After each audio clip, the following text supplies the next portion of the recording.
Assalamualaikum warahmatullahi wabarakatuh. Izinkan saya memperkenalkan diri. Nama saya Aurel Insan dengan NIM 211351028. Di sini saya akan memberikan sebuah tutorial tentang bagaimana caranya membuat sebuah login page lalu kita masuk ke sebuah dashboard. Contohnya ketika kalian login dalam sebuah website ataupun yang lain, kalian pasti akan masuk ke dalam sebuah website yang lain. Ya, seperti itu contohnya.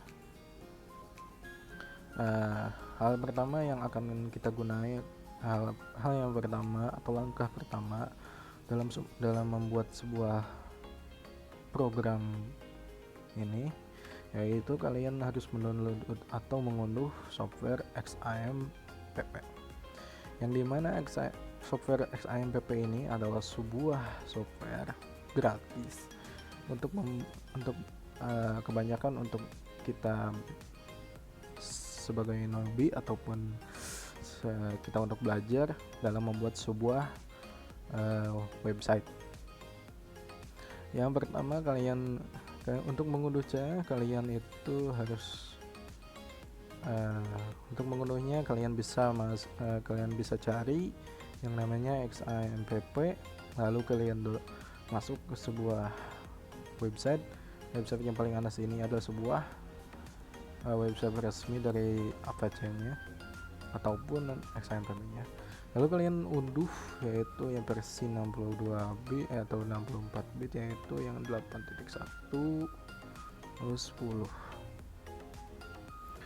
Nah, kita gunakan versi yang terbaru supaya dapat mendapatkan beberapa fitur yang lebih mungkin. Selanjutnya, setelah kalian mengunduhnya, kalian melakukan instalasi, dan letak instalasi pada XAMPP ini yaitu kita lakukan secara default, yang dimana instalasi secara default ini yang diberikan pada XAMPP ini diletakkan di local disk C lalu folder XAMPP tersebut.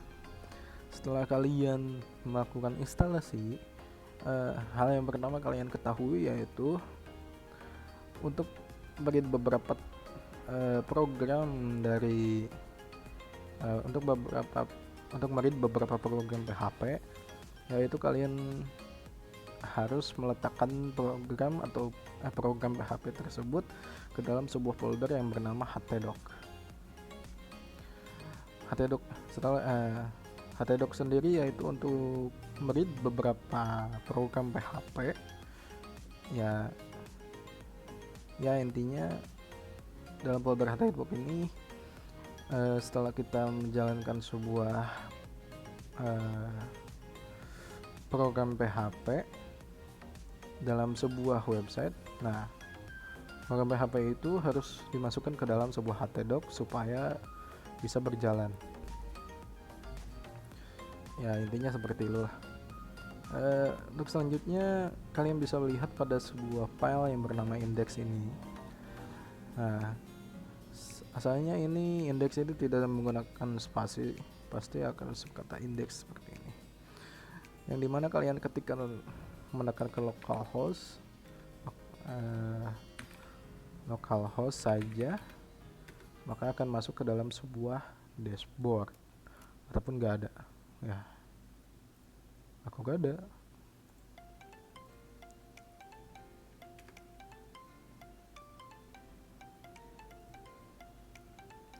Ya, saya melupakan satu hal yang penting.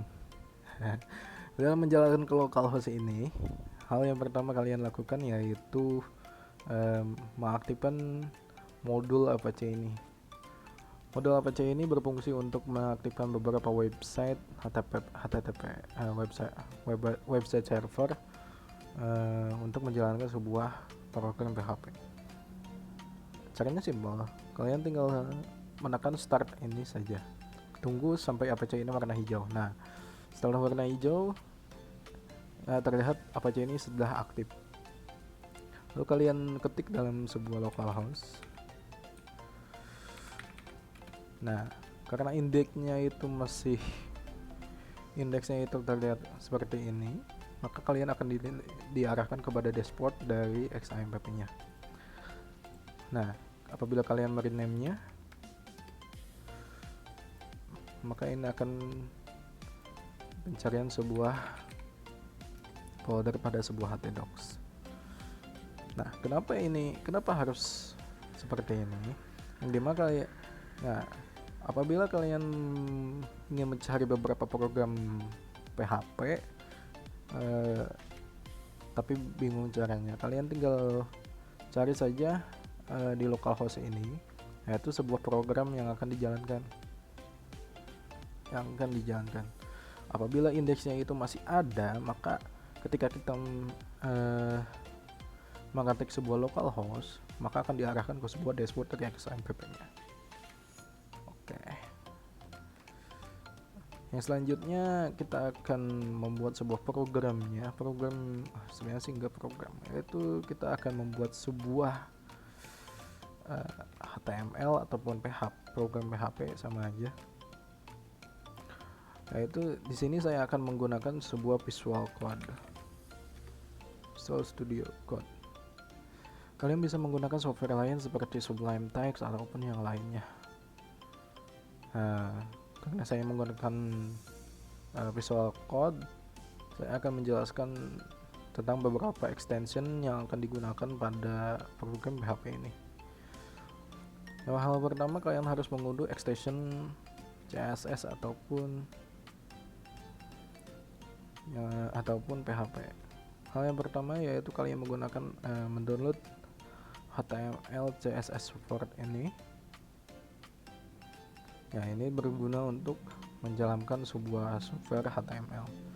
Kalian hanya cukup mengunduh HTML CSS support ini. Hal selanjutnya, di sini saya sudah menyiapkan tiga program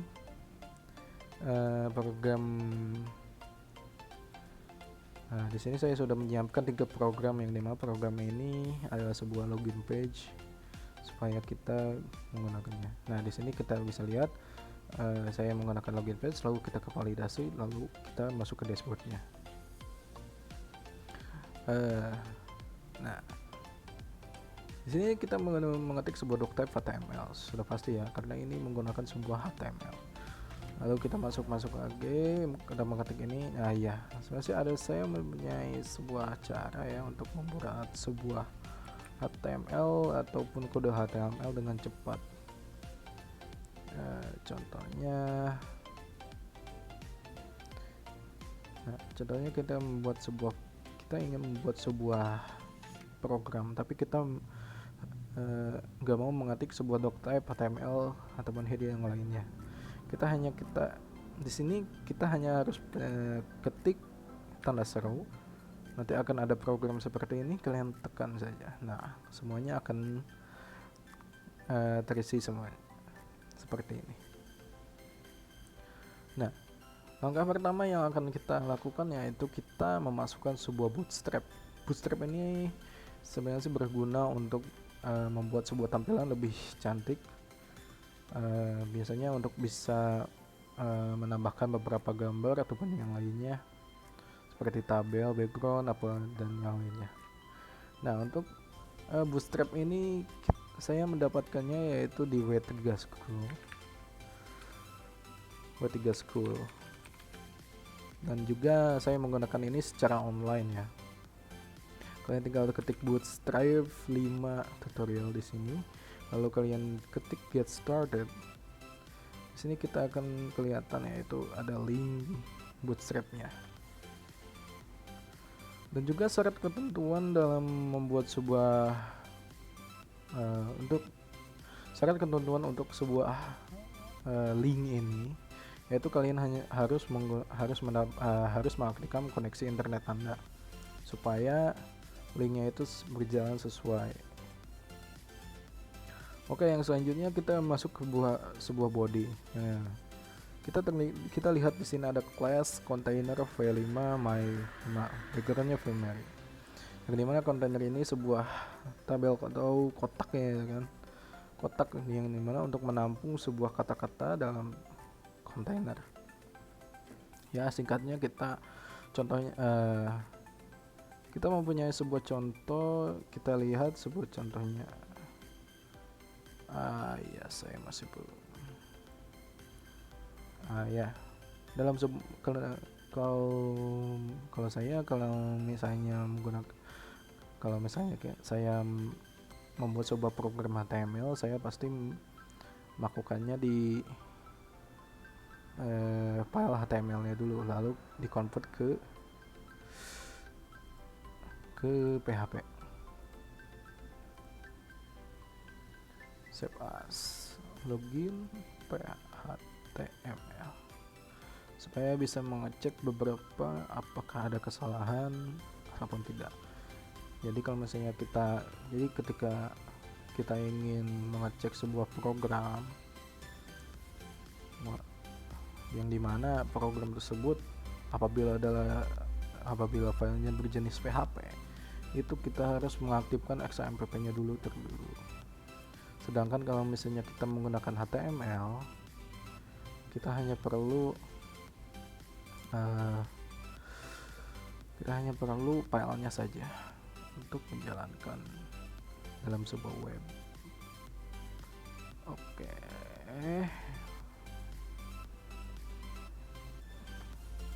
Kita lihat yang mana ya? Kok gak ada.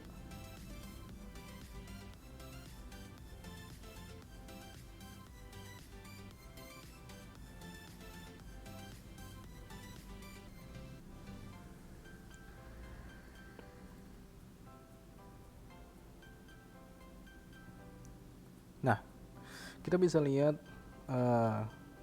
bentar.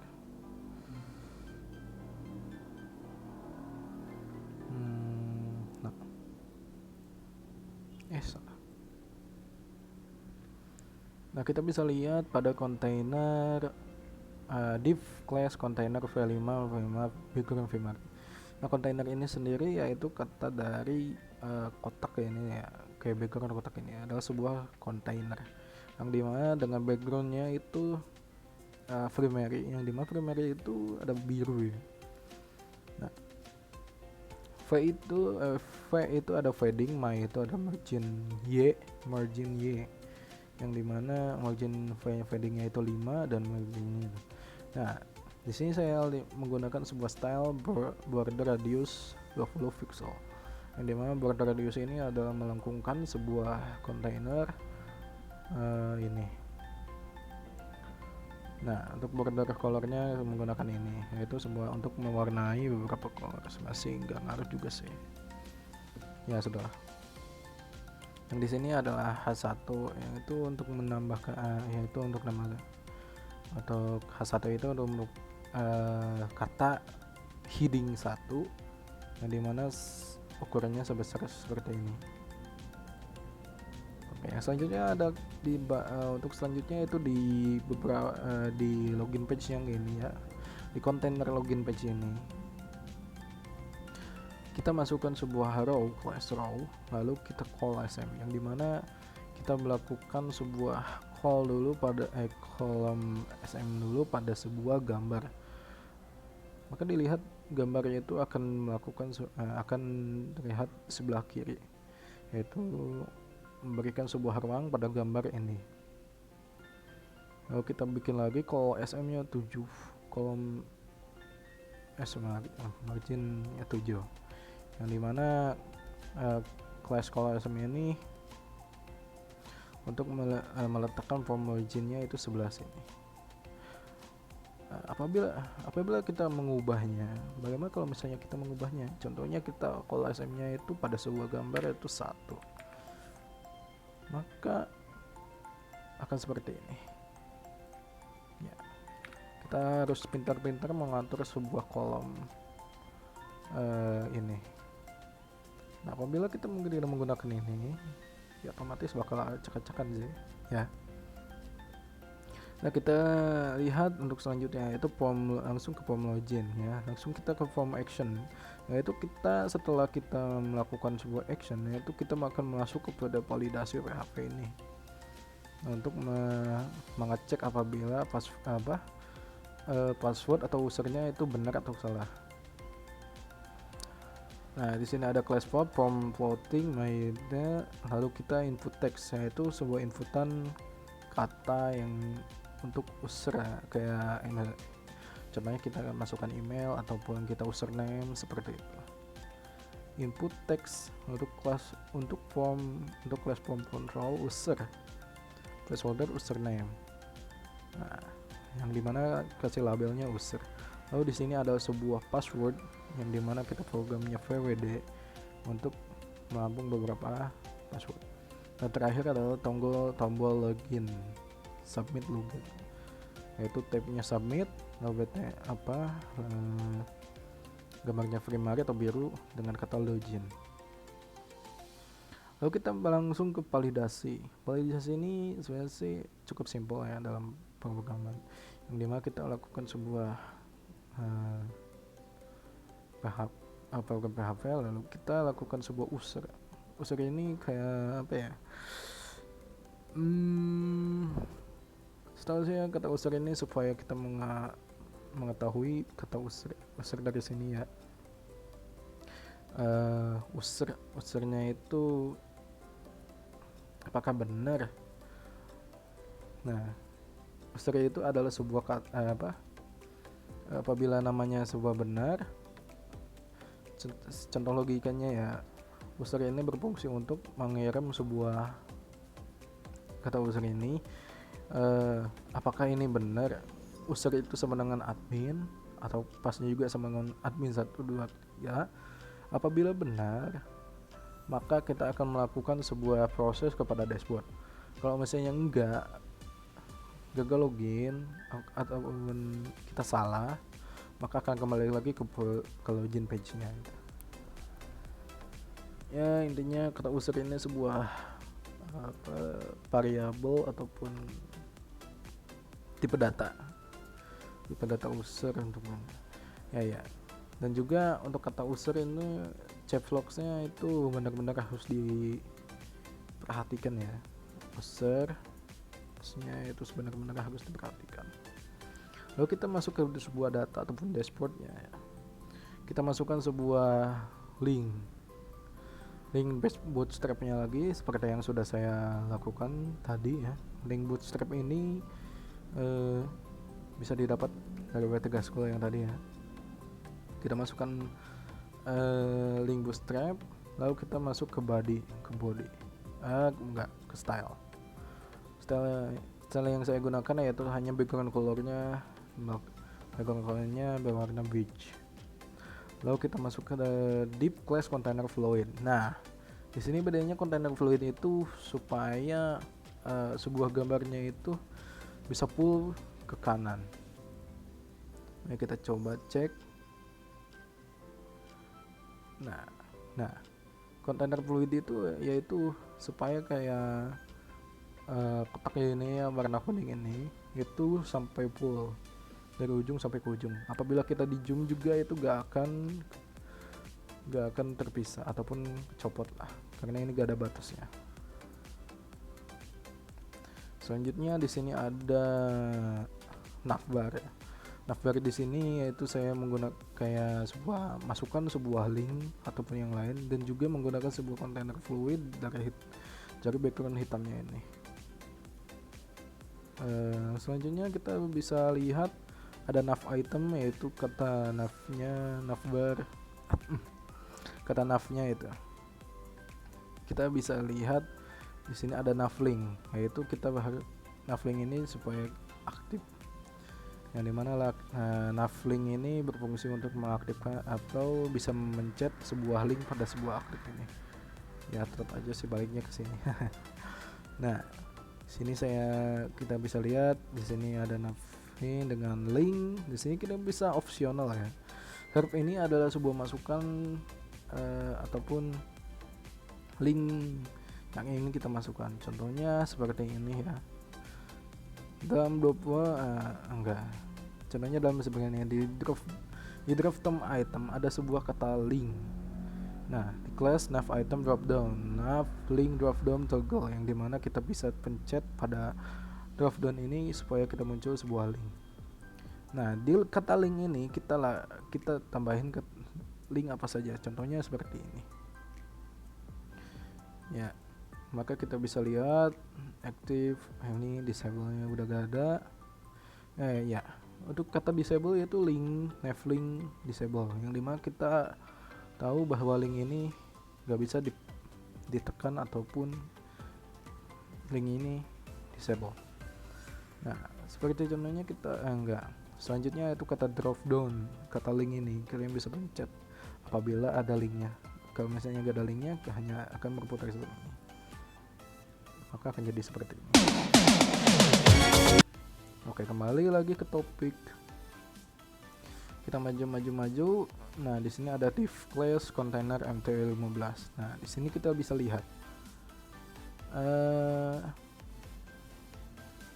di sini kita bisa lihat div dengan ID demo carousel slide, yang dimana carousel slide itu kita bisa saya sih carousel slide itu supaya kita bisa memberikan sebuah gesekan pada ini mungkin. Lalu di sini ada tombolnya ya, tombolnya demo. Ya, kemungkinan demo ini yang salah ketik yang ini ya, set. Nah, kata tombolnya itu seperti ini. Nah, kita lihat beberapa carousel item INR, carousel item. Nah, di sini saya menggunakan image source-nya itu secara online, yaitu dengan mengkopas pada sebuah gambar di Google ataupun yang lain dengan kopas link image-nya. Nah, di sini kita perlu perhatikan bagaimana caranya kita mengatur sebuah gambar ataupun besar gambar pada sebuah gambar ini. Di sini kita bisa lihat style width 1300 px. Yang dimana kita bisa lihat lebarnya itu 300 dan panjangnya 350 pixel. Saya sih sudah mengaturnya, maka akan jadi seperti ini. Ataupun kalian bisa kalau pengen sesuai dengan gambar yang di Google, kalian hanya perlu ketik di sini width 100% tanpa menggunakan hack. Carousel item itu, nah, dalam hal ini di semua ini hanya untuk menampilkan sebuah gambarnya. Nah, di button class carousel control ini, yang dimana kita bisa lihat tombol button ini berfungsi untuk melihatkan sebuah tombol yang sebelah sini nih. Nah, ini dia. Ada kata frame sama pun next ya. Yang dimana frame itu yang sebelumnya, next itu yang setelahnya. Oke, yang selanjutnya yaitu ada di menu ya. Menu link ini seperti yang sudah saya jelaskan, yang sebenarnya di login sudah ada ya. Penjelasannya sama, yaitu menggunakan kontainer MT5, clusternya raw. Dan di menu ini kalian bisa menggunakan nav link seperti ini dengan gambar ataupun flex column-nya itu. Flex column ini seperti pada gambar ini. Nah, ini dia. Tip ataupun link di sini sudah. Yang kalian bisa lihat nav link active, herb-nya adalah sebuah link aktif, lalu nav link, herb link, lalu terakhir adalah disable yang di disable. Yang terakhir adalah ada sebuah kata div class call sm, yang dimana kita membagi sebuah call sm ini dengan yang ini. Nah, call sm yang ini hanya untuk sebelah kirinya, yang ini kita bagi dengan call sm yang baru, yaitu untuk sebelah kanannya. Selesai. Maka kita akan mempraktekannya lebih dahulu. Kita akan langsung mempraktekkan bagaimana caranya mengambil apapun program PHP yang sudah dibuat. Kita lakukan ke localhost ya, seperti yang sudah saya lakukan pada awal kan. Kita lagi ke host, lalu kita masuk ke sebuah folder yang sudah kita masukkan program. Saya lupa menjelaskannya ya. program PHP bisa dimasukkan sebuah folder baru supaya tidak acak-acakan. Nah, contohnya seperti ini. Kita masukkan sebuah program dalam sebuah folder baru di htblocks. Maka akan menjadi seperti ini. Kita masukkan di awalnya itu login PHP. Kita lakukan sebuah seperti biasa ya, kayak login gitu kan. Kita bisa lihat di sini ada validasi ya. Validasi itu secara default memberikan login untuk admin. Nah, dimana kita bisa melakukan login hanya dengan login adminnya saja. Kita ketik admin dengan password admin 123. Kayaknya salah. Admin 123. Nah, kita akan masuk ke sebuah dashboard ini. Sepertinya saya salah lagi juga.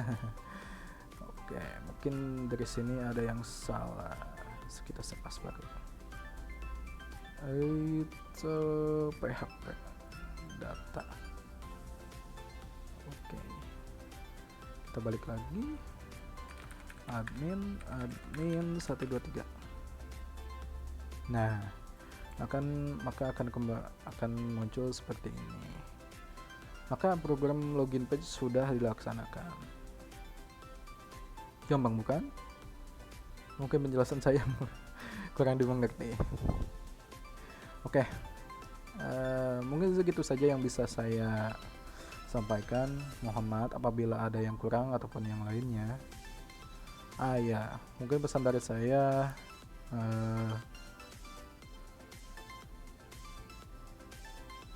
dalam instalasi sebuah Bootstrap, apapun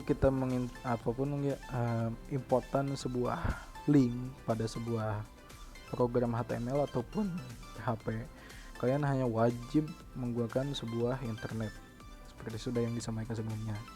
Ini adalah karena kalau apabila kami saya nggak ada internet ya nanti akan acak-acakan. Ini seperti bootstrapnya itu gak akan nampil ya di PHP-nya itu. Oke, mungkin sekian dan segitu yang bisa saya sampaikan. Mohon maaf apabila ada kata-kata yang tidak bisa dimengerti dan juga beberapa kata yang mungkin kurang dimengerti juga. Saya mohon maaf sebesar-besarnya. Nama saya Alvin San.